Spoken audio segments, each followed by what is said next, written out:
Welcome to Talk Cosmos, the show where Sue Rose Minahan and her guests bring you insightful conversations to awaken heart and soul consciousness. Come journey with us exploring the meaningfulness of astrology's energetic cycles and get ready to understand your path in the cosmic roots of the stars.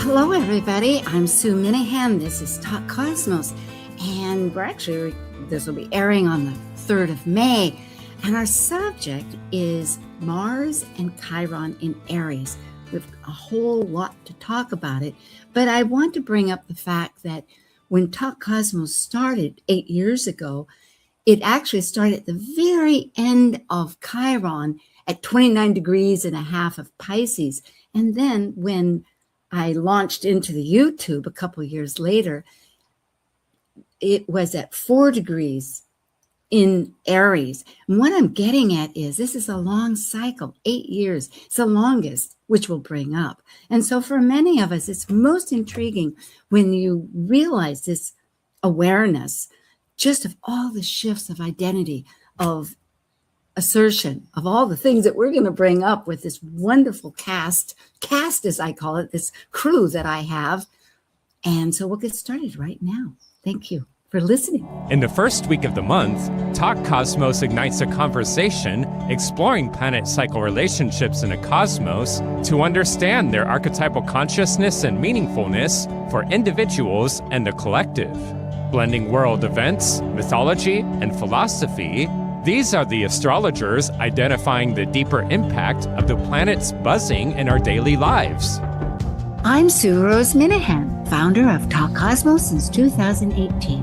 I'm an evolutionary astrologer, consultant, speaker, writer, vibrational astrology student, Dwarf Planet University graduate, Kepler Astrology Toastmasters Club charter member.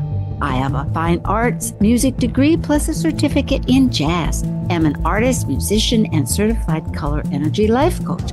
Especially, I love mythology and esoteric philosophies. And I'm Dr. Laura Tad.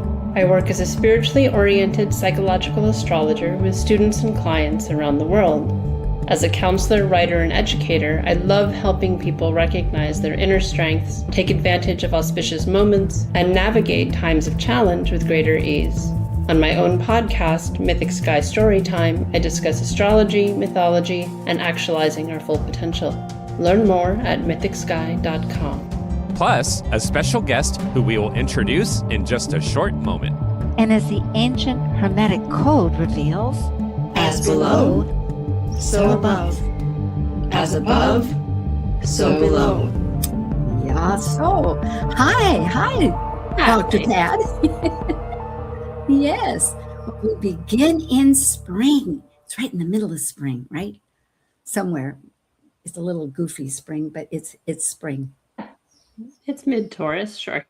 Yes. Early Taurus. Yeah, it is.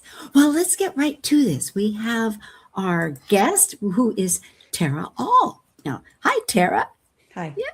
Tara was with Laura and myself for quite a while and then moved to Los Angeles. She's back in Seattle now. And yes, and right there where KKNW is and ready for all your consultations. And has her own YouTube channel.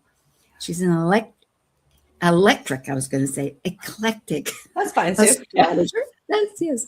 A writer, co-authored a book, Astrology of Moonlight and Natural Astrology, educator, artist, and tarot reader, and a consultant. Besides consultations, she teaches and speaks at various conferences there locally and internationally. And her website is Tara, that's TARAAAL. She's first right on the bat, .com. And does have some very specialized classes that she presents. A group that is Astrology Essentials, which are her classes, and then also a special feature that she created herself, Planets First, and we'll have that later at the middle of the session. And you can find all that on her website. So Living Planets First is what it's called. So thank you. Thank you for joining us again. Thanks for having me. Yeah. Well, we'll dive, as Google often says, we'll dive right into this. It's Chiron and Mars in Aries. This is the end of towards the end of it. It goes into, or transits, enters Taurus in June.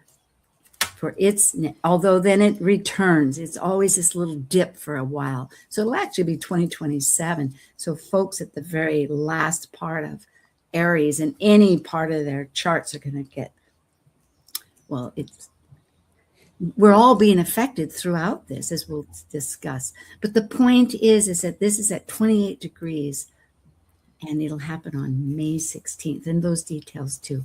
Let's talk. Do we want to talk about the archetype a little bit here? I know we have many slides. Sure. Yes. Okay. Yeah, well, I just, I think we've got slides to help explain it too, but so these archetypes coming together, these planets or Chiron's a hybrid-y sort of, not really an asteroid, not really a planet. Oh, we lost you. Uh-oh. There you go. Okay. Really do create an interesting blend of energy, I think. Yes, indeed. One is action with Mars, that drive, that assertion, that motivation. And then Chiron, as we will learn, represents the deepest wound within ourselves. And it's not just managing, it's finally transmuting it. So yes, indeed, we'll come back. In fact, with Mars, it was known as Aries in the Greek mythology of war and agriculture, actually. Isn't that fascinating? I find always agriculture, of that birth process. And really the son of the parents of the heavens, of Jupiter and his wife Juno, which they didn't have such luck with their children. No, and it said that Mars represents the strife in their relationship, as like the child that represents their strife. I'm so glad you brought that up. Yes, I've thought of that. It really was. You don't always get to pick and choose the energies that the incarnation is going to bring, even in the gods, and especially, yeah. So, but Aries, this wonderful sign, and particularly right now, think of having Uranus and not Uranus, Saturn and Neptune in Aries for their cycles. It's all about the self-identity. It's being that honesty, that trueness to yourself. And it's very instinctive. It's a fire sign. So it's really a voyage, because you're always discovering what it is that you are becoming, trying this and no, that's not quite working, shifting to something else. And it's not just because you're mutable, it's because it's evolving into this thing. Laura, you have thoughts, I see. No. No, I have a thought though. Maybe you're sensing my thought. Yeah. I think it's so interesting that Mars really is an archetype of how we want to separate and go our own way, right? Even the glyph is like breaking out of the circle of homogenized interconnectedness, and that Chiron is an archetype of separation as well, and the wounding and the healing that comes through that. So I was just thinking before we got on here together, what is it about this sense of separateness on all sides that sort of is being offered to us to think about? Yeah. I'm jotting that down as a memory. That is a beautiful correlation, because it really is. It goes along with that whole idea of Saturnian, of being conditioned and deconditioning. But here it's a total break. It's a ren, W-R-E, a tear, as you call it, to burst out. Or an Aries sword cut, like what needs to be separated is in there. Indeed. For Chiron, we have quite a bit to discuss on Chiron. Yeah. It's the bridge. Its orbit. It doesn't collide, of course, but its orbit will intersect with that of the Saturn, which is the last visible planet, and Uranus, which breaks the systems anyway. So really, in a sense, and Uranus by itself orbits on its side and also goes backwards according to the others. But, and it's at 50, well, whether it's 50.39 or 50.7, it's a little over 50 years. Is what its orbit is. But it's between the inner and the outer planets. It is a healing through transformation, and it's half horse and half human. You can jump in any time because these slides are kind of gathering our thoughts. But if you have one, just let's talk about the how in some of the stories that it's not just half horse, half human. That even the bottom half is like the rear hind is the horse legs, and then the front legs are human legs. And you can imagine what a weird, awkward gait or movement that would create. And that speaks to some of the awkwardness. I feel like awkward is a really good word to bring up with Chiron as well. Where and how we feel awkward, which ultimately is a gift, but it doesn't always feel that way out the gate. No, it doesn't at all. In fact, you feel so isolated, and it's this rejection too that we'll go into as far as. And I think then particularly in Aries, it speaks to that rejection of like the self being rejected. Just who you are. Yes. I know, Laura, it's like painful, like just who I am, that there's something not acceptable, something. Yes, absolutely. Yeah. I understand. Before we go to that next slide, that's really going to delve into that. We'll talk about this because yes, in the Greek, on their vases, as you can see on these top two, it did have the entire body of an individual, of a man. And then attached to him was this back hind part. And it's really this, the Greeks especially were taking high philosophy as our golden era with all the Plato and etc. The medicine, all of these wonderful philosophical ways of intellect and soul, and of dividing from the beastly parts that our instincts that would ravage and hate and tear and war against people. But yet in Rome, because they adopted all of the West, the Greek mythology, it is a very large society. Just think of the huge area that it conquered. Those people probably didn't really look at the ancient parts. They just saw centaur, because there's two families of centaurs, and we'll get into that too. And therefore, they put it down as 4 legs of people. But that also changed some of the subtleties, because the Greeks very much knew that Chiron was the wise one. His father was Saturn. And here we can now. Well, and that speaks to the teaching quality that we associate, right? Chiron teaches medicine. He's not given being the god of medicine, right? We still give that to Hippocrates, but he was his teacher. He taught the god of medicine. He taught eclipsis, yes. And so there is this piece where the bleed through was Saturn as the teacher. And I think also that idea of that initiatory energy of Chiron, again, like works well in Aries. Your voice breaks away, Laura, your connection. I know you're not at home. You're somewhere else. No, I am at home. Oh, you are. Okay. Well, so I'm going to log out and come back on because okay. Excellent. There's no way to fix it. All right. Yes, ma'am. Okay. Well, we will continue on. I was going to say, though, that he was fostered also. He was fostered by the sun and moon. And I think they really taught him all those wonderful areas of medicine and music, astrology. Yes. Yeah.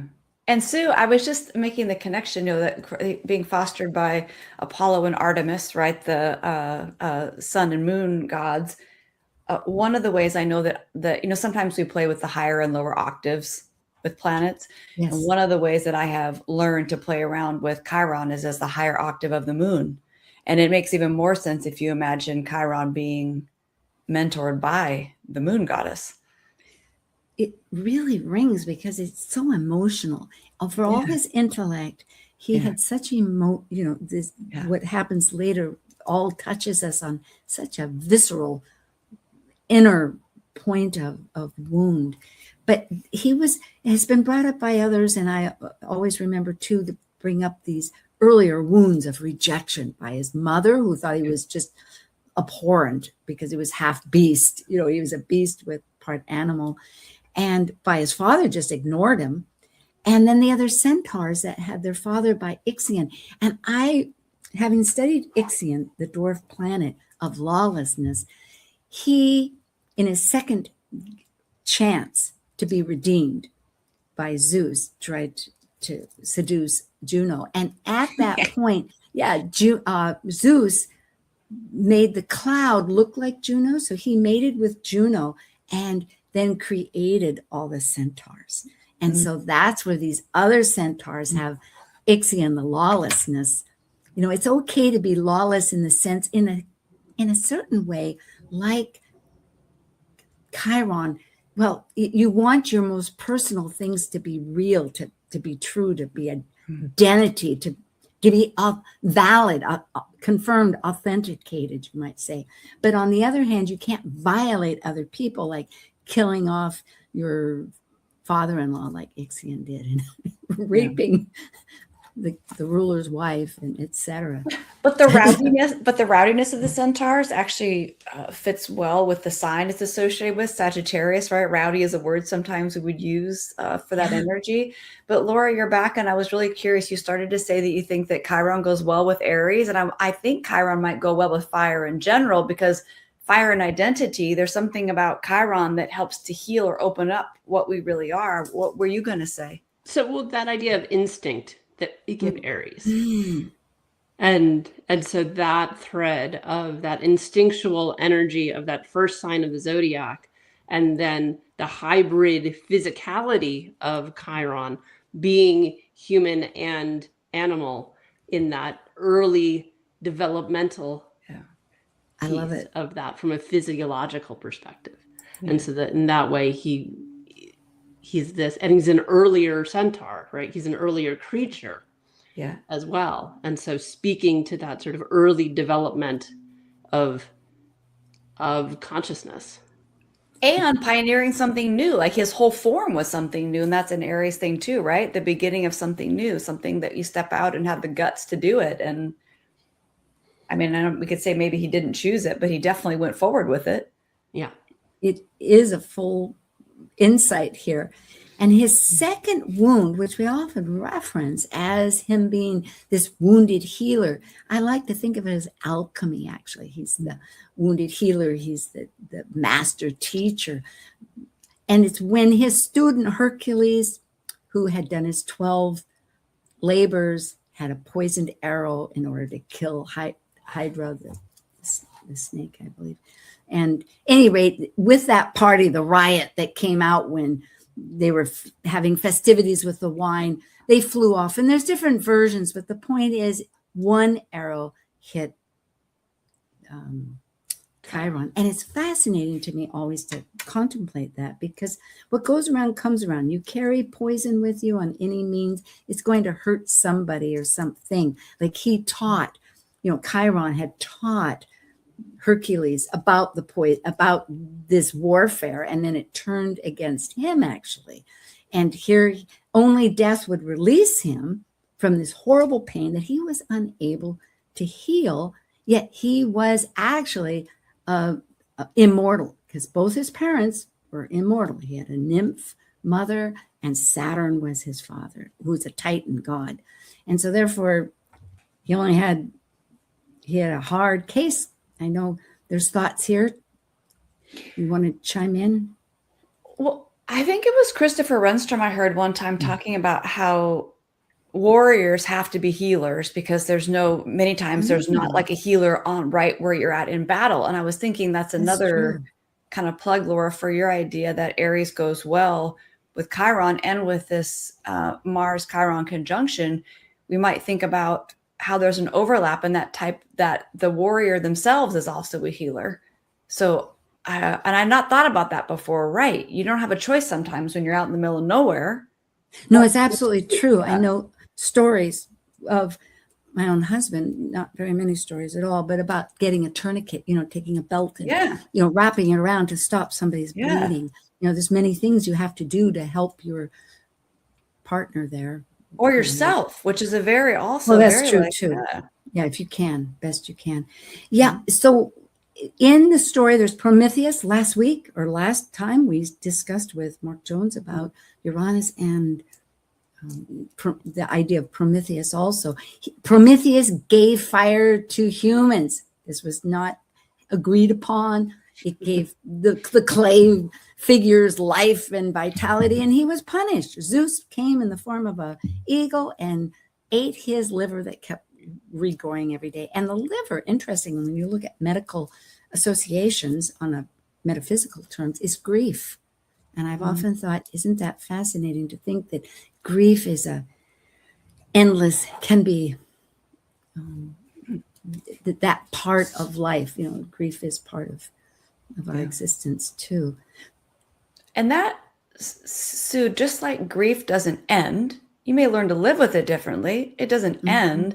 I feel like Chiron work is that way. There's not necessarily an end point, No. It's, how do you live in that way? I think that's kind of a misconception that we are going to all reach this place of, well, when I'm healed, then I'll, X, Y, Z. I close that book, put it on the shelf. No, I mean, no. Chiron teaches us that it's to live with it, and the medicine comes through the healing that's continual, and presenting as he did this exchange where each one received a gift, and from the wounded experience it lends, because Chiron said, okay, because part of the mythology was if someone would exchange his life for Prometheus, then Prometheus could be freed. So Chiron, the only way out was death. And so he offered his life for Prometheus. But instead of going to Hades, which at that time was over, it didn't have the rebirth idea necessarily, because it was finally with other mythologies of Persephone where this rebirth occurred. But Zeus said, hey, you've been sacrificial, etc. I am elevating you into the heavens in the constellation. So isn't it interesting that he giving up his immortality frees him from his pain, and then he frees Prometheus? I feel like that little story in itself is something that we can all really think about in our own lives. How can that type of thing happen? Yes, it is a death. It's an actual death. I know, and I was taught with Maurice Fernandez, and many people may have said, but he said he's the only one, the only God that could die. So there is this element of a gift through death. And it doesn't need to be, folks, literal death here. We are talking metaphysical, yet one can associate it in a sense. Chiron's actually quite visible in a death chart. Yes. And, you can see. And how I think that idea of liberation. Yeah. Right? That by letting something die, whether it is literal or metaphorical, that there is liberation in that release and in that transition and transformation, that things that weren't even possible prior to that death suddenly become possible. Beautiful. I wrote that word down too. What is a sense of separation, awkward, how we feel, and liberation? Yeah. It is so true. It's got a little Pluto feeling, doesn't it? When you think in that respect. Oh. Yeah. Well, he did. He was going to go down to Hades. Yes, and come up. So Mars and Chiron actually is a 2-year cycle. Mars orbit goes every 2 years. However, Chiron has a 50-year plus cycle, and Chiron in Aries is the longest. It's very elliptical. Chiron's orbit swings way out and comes back, so it's very uneven, and its longest in Aries, 8 to 9 years. And it's like 8. Not even 2 in Libra. Like that's how big exactly. It's another plug for it being strong in Aries. Very much so. That's where it likes to be. So it can have a lot of. So in this case, it had 4 conjunctions in Aries, which we will give some history that Laura looked into. However, I did a nerdy search from 1700 to 4000 Common Era, and I found out that most of them were 5 transits, and then it was 22 transits, and then it was 16 in Aries, and then it was 4. It was 5 and 4. They were predominant. And they only had 4 each in both 3 and 6. So it will go to 3 and it will go to 6. And there was really no rhyme or reason because it is so elliptical. But it is 4 times in this case, although it's often 5. So it goes from 2020 to 2022, 24, and 26. The one we're focused on mostly, folks, if you want to jot it down for the audio people, is May 16th at 28 degrees, 24 minutes. And this happens to be on the East Coast. You can adjust it to your time. In the afternoon at 3:34. It's actually, so there. And Laura, perhaps you so these are just the ones that we've had recently, right? So even though, they're within the last 6 years, it's I think it's still helpful to get a sense of maybe some of what was going on and this, at least for this particular cycle, this running theme of what we sort of saw as like the sacred no, and this warrior, like this fighting with a cause that I think is part of that Aries energy in particular. So looking at this particularly with these 2 celestial bodies lining up in Aries, this sort of cause-driven energy. So the most recent one that happened in 2024, the state of Vermont passed a law requiring fossil fuel companies to pay for the damages that caused climate change. And so there's this there's this warrior energy to me in that, of saying like, no, we're holding you accountable. The Chiron energy of wounded healers, like you injured the earth.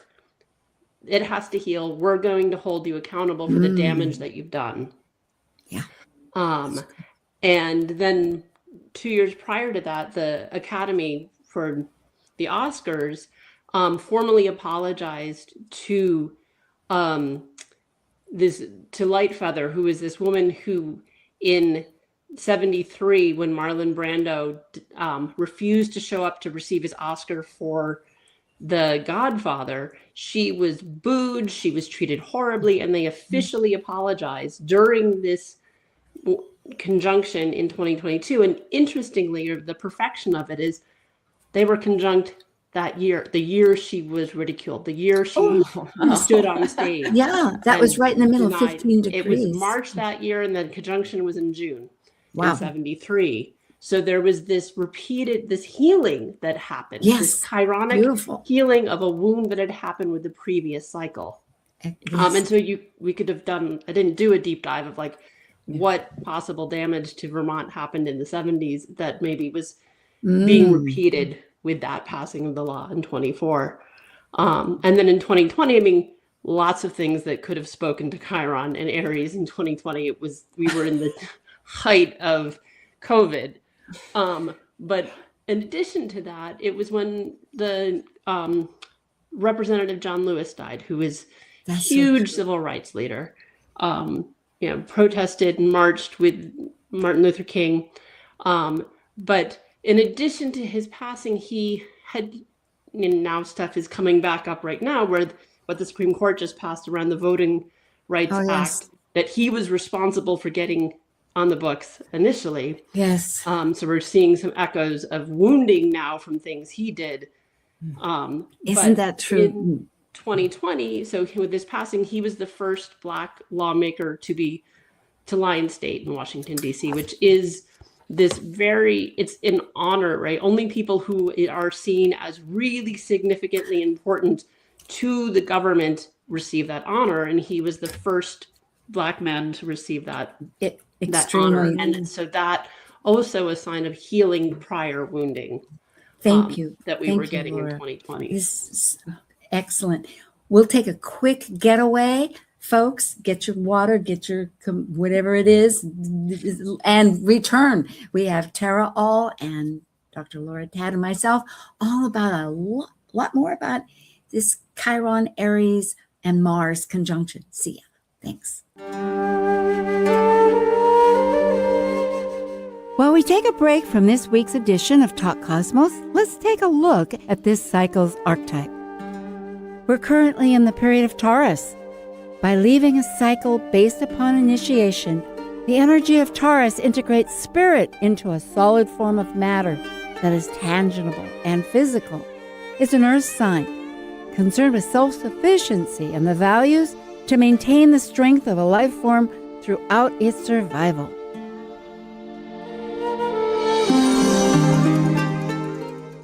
Talk Cosmos ignites insightful conversations to awaken heart and soul consciousness with hour-long programs every Sunday at 1 p.m. Pacific on KKNW. Also available to watch live on the Talk Cosmos YouTube channel and Facebook page. While you're there, make sure you click their like and subscribe buttons so you get the full Talk Cosmos experience. You can listen to earlier podcasts since 2018, either on most podcast carriers or under the video tab on Talk Cosmos YouTube. To join our expedition and find out about upcoming programs, sign up for the newsletter at talkcosmos.com and launch your week into the cosmic wonder. This is Martha Norwalk. Every Sunday morning, beginning at 9 a.m., thanks in part to newprosupplements.com, we cover the world of animals. This week, it's our energy balancing show with best practitioner Linda Rasmussen. We'll take your phone calls, and Linda will help you and your animal friends with emotional, behavioral, and physical issues. Hope you can join us for your free remote treatments. Martha Norwalk's Animal World, Sunday morning, 9 a.m. to noon, right here on Alternative Talk, AM 1150. There's a reason they invented the internet. It's called 1150kknw.com. Okay, here we are. We're starting right off, and we have quite a packed agenda, which if we can make it. So we're going to just kind of glide through. We're going to make our content, but remember that we're going to keep moving along. So the Sabian symbols, we have two. We have the Sabian, which can be thought of as the archetypal, and the Chandra that Tara brought up that many people use is emotional, perhaps the inner emotional, but it is the next degree. So it's 29 degrees. In Sabian, it's a music of the spheres where we're attuning to that inner voice. They relate very strongly. And everything we've been saying really about that instinctive self, but it's that inner self and that being part of the whole. And the Chandra is a celestial choir singing where we're harmonizing. We have divine purpose. It's that recognition, that partnership. So it's fulfilling a destiny, serving, as a channel for a higher expression. Anybody have a quick comment they want to make? Well, I can just throw out one more Chandra symbol because I have a different book of Chandra symbols, and it's a different symbol. It's Dr. Jekyll drinks the potion. Ooh, and go ahead and tell us how you interpret that. It basically says, and this is coming from Elias Lonsdale's book, Chandra Symbols. The unconscious mind and the subconscious mind bear seeds of worlds which the conscious mind had yet to penetrate. These worlds can turn from dark to light and back again, but they are there, crying out to be fathomed, accessed, given their part in a dance. It is no longer possible to push into far shadows that part of the light which dwells in darkness. And so you must bring up, playfully or mischievously, candidly or surreptitiously, all of the hidden places.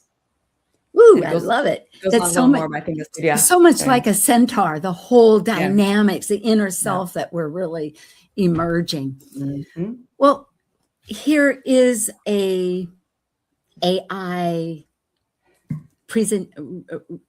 graphic, that I was asking for, and it brings up the choir, the interconnection, the unity of the ideal, but through that deep, dark composting that perhaps the other suggested.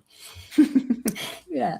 So Tara Aal can be found at her website, taraaal.com, and her YouTube is at Tara Aal. Dr. Laura Tad is mythicsky.com. I always do this just after the break. So that's what I'm doing here. Yeah. And she has mythicsky.com and has her story time, which is Mythic Sky Storytime, and her YouTube. So that's a podcast. Okay, it's a podcast. All right, well then we need to edit that. But it's it's very good. And you can find all this on her website, and at her YouTube is Mythic Sky. And for myself, it's Talk Cosmos, and I'm at Talk Cosmos. Tara has 2 books. She co-authored. This is the same book. One's just in Spanish. Yes, it's in a couple of exactly. Yeah, exactly. Astrology by Moonlight, which is so appropriate.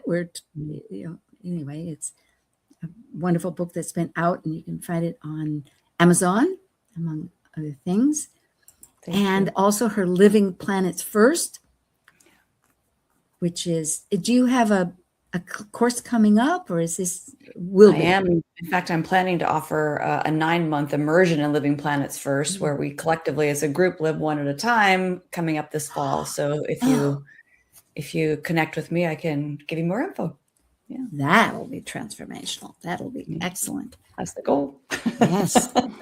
Dr. Tad has monthly lectures, Cosmic Conversations. It's on Zoom now. It's the second Wednesday of the month. It's $30, and you can get that. Contact her on her online. And Mythic Sky Storytime is her podcast. Yeah. So. Yeah, and then her moon journal that she also created. Exactly. And moons everywhere. Yeah. Yes, moons everywhere. I guess that's the idea. Well, we're both Cancers, so of course. We're a moony couple. Yes. Yeah. And there's, it's found on it. So it's a very great way to track your emotional inner self as you're experiencing all these outer things. And myself, weekly, I have events. And next week is my moon event with Amanda Pierce, where we do the new and the full moon. So that's always exciting. Well, we're back to talking about our subject, the planet, the asteroid, the centaur, whatever, Chiron and Mars and Aries. I'm trying to leap forward. Yes, that's right.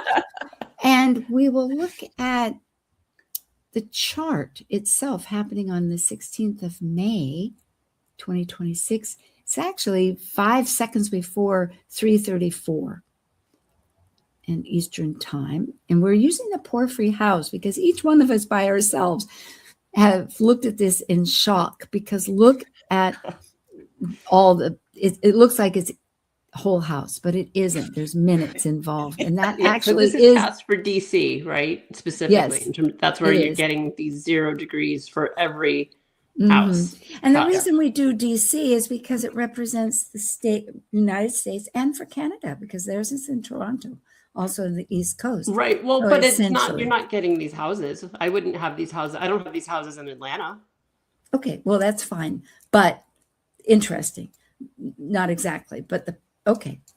So in DC we do. And I ran it myself, even questioning, could it really be 0 on each cusp? But it was. Yeah, it is most intriguing.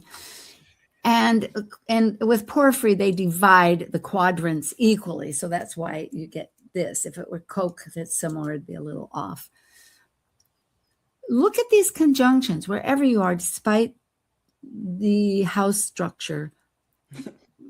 There are these distinct conjunctions. It's 5 minutes before before the new moon. The new moon is going to be exactly at 4 o'clock. Just 5 minutes. So you have the sun, the moon, and Ceres, who is also very emotional, very nurturing, out of grief, very grief-oriented symbol of how we nurture ourselves to overcome our grief.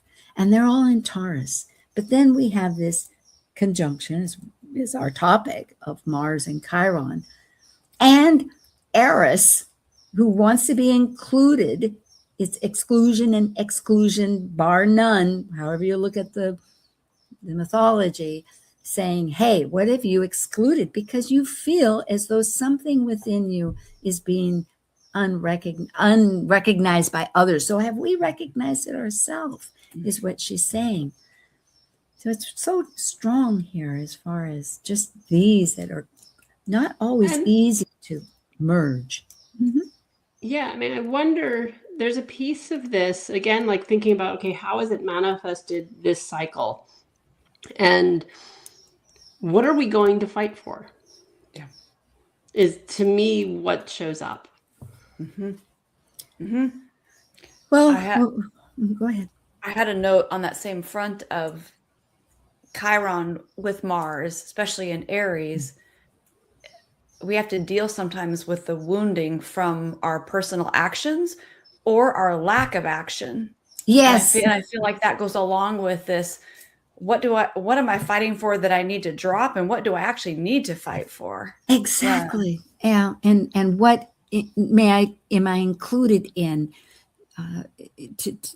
to help augment that? Because action is where the universe connects. Evolution is one change to the next. Action, sitting just silent, dormant, is not the way of the world.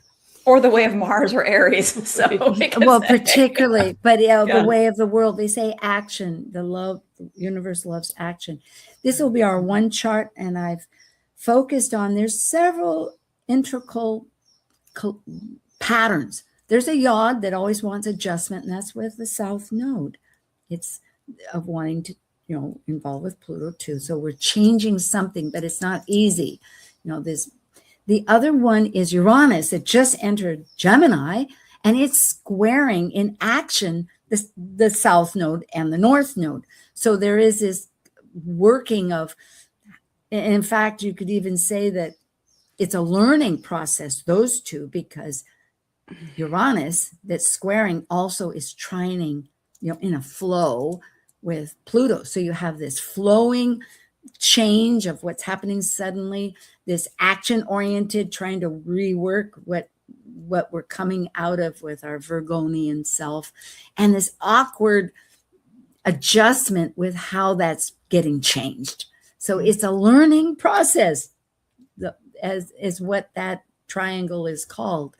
But then we also have Uranus is really key here in many ways. It just came in because it's still with that mini grand trine, as we call it, with a sextile with Neptune and Pluto, which is going to go on for 3 years. So this is the backbone. This is always another plateau, another chapter, you could say, in this book of transformation.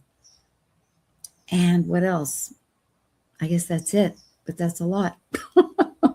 Yeah, it seems like with Uranus square the nodes, right, at the bendings, that both Virgo and Pisces tend to over-sacrifice in certain ways, and Uranus really kind of, even though I think Uranus is like collective intelligence, collective mind, it also kind of pulls for the individual.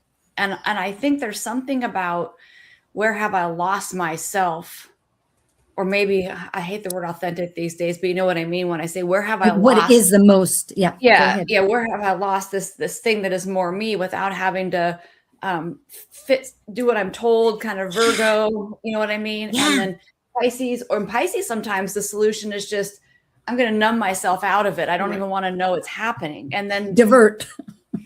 And disassociate, yeah, all of it, which I get it. Or Virgo, overwork. I know how to do that really well too. Overwork. Give me another assignment. I know how to fix this. Do the dishes, if nothing else. Yeah.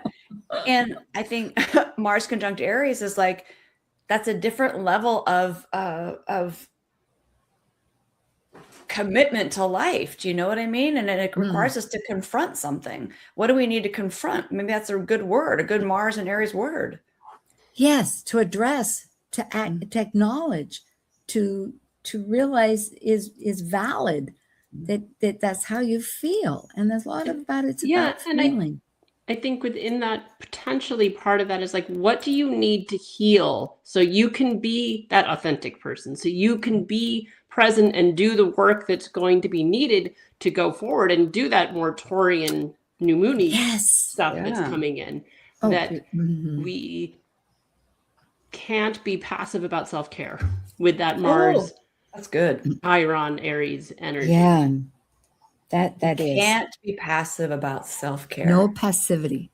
Yeah. And self-care can look a lot of different ways. So some people just hear that as, I don't know, go curl up in your bed, but there's a lot of different ways, different versions of how we self-care. That's a whole subject in itself. It's true. Both of these, to be active because small steps open the door, and then you think of a new way or something better, just to begin, or give a few minutes for something. Self-advocacy, right? I mean, that's the other thing. In addition, is like, where do I need to stand up for myself? Which sometimes we Laura, you said this before with the different things happening at those different transit times, but that sacred no. Yes. I don't want to do this anymore, right? I don't want to keep doing this way. And it's scary because it takes guts, and you might, just like a very, Mars Aries thing, have to cut something. Yeah, it is separation for liberation. Yeah. And connecting that unconscious and consciousness, just grabbing some of the key words from what we've spoken about. And it's collective right now.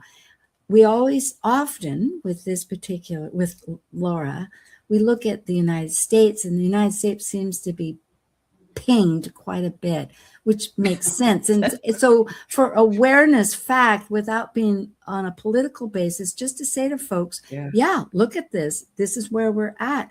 Because this particular conjunction happening on the 16th of May, today is a 3rd, so we have 2 weeks, but we're in orb of it. These degrees, Chiron moves very slow.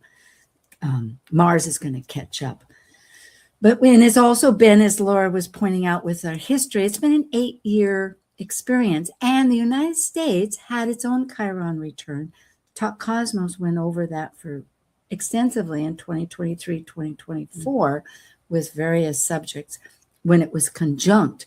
But we're still experiencing it, such as anything, like Talk Cosmos itself since the YouTube, in 2020 at 4 degrees. So here we are. What I'm saying is at 28 degrees, it happens to be in a very action-oriented square. That's not good or bad, but it's Action City, where everybody's got their motive of direction with our natal transformational symbol or energy, consciousness, archetype of Pluto.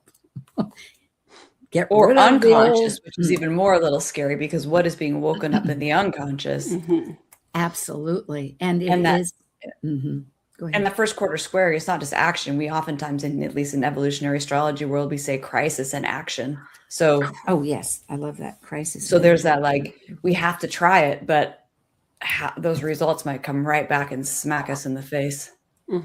That's why there is this evolution of just steps. I think that is one reason why I have this mini grand trine with the outer planets, is that we're adjusting all the times.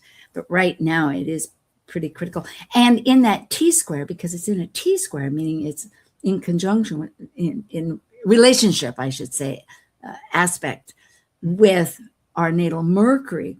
And Jupiter has been, now it's going direct, but it started at 25 degrees and it went all the way back to past our sun. And now it's on its 3rd trip back over our thinking operation, which we have Mercury in retrograde.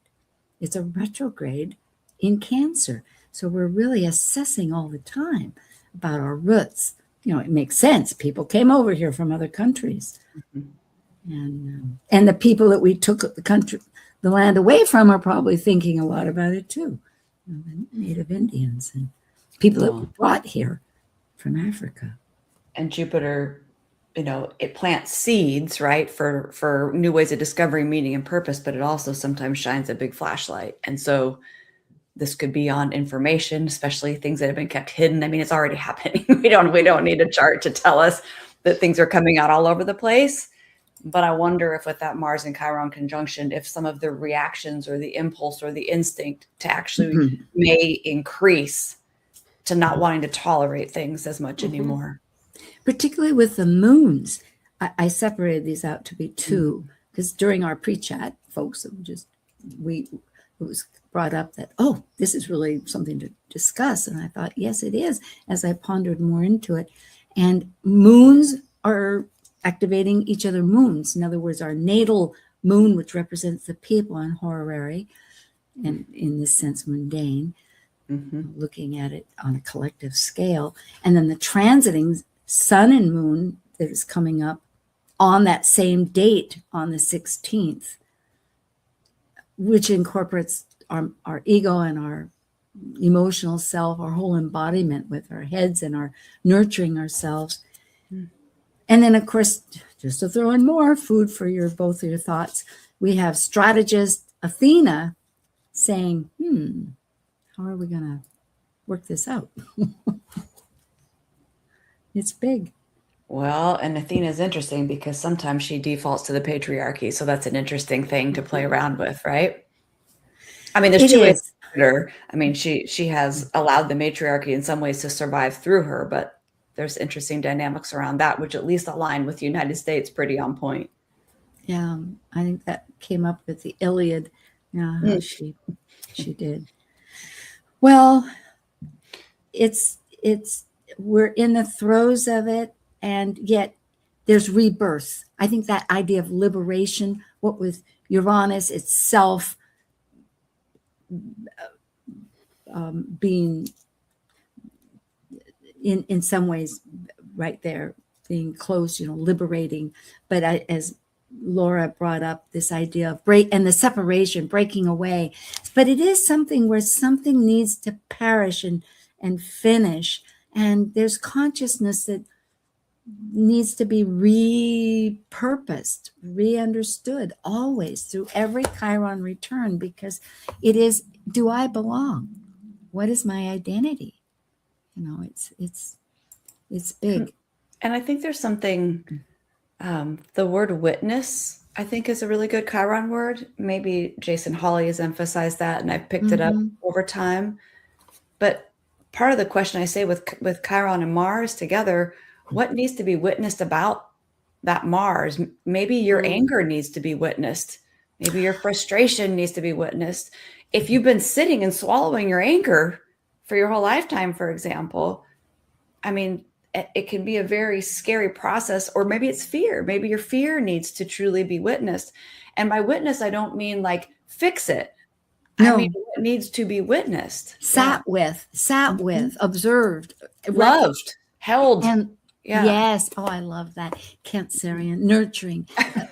Series. Oh, isn't this grand? It's like, like a salve to the wound. But you're right. You brought Ceres in before, and this brings it in even stronger of that. What do we need to witness? What do we need to nurture? Yeah. And those little actions can be through finding out how we can participate, finding a way of action, however it is, whether it's in your household, whether it's in your family, your neighborhood, wherever it works for you to function with a role, you could say, with a new activity that networks in a community, which is giving service. And that teaches us how we're operating too. That could be a way. Yeah, it is. And these are just meant to kind of help us think a little bit, because it is that we have culture, neighborhood, our environment, and it's shifting that wound wisdom. Wound wisdom, realizing that there's something to share from it, that others experience that too.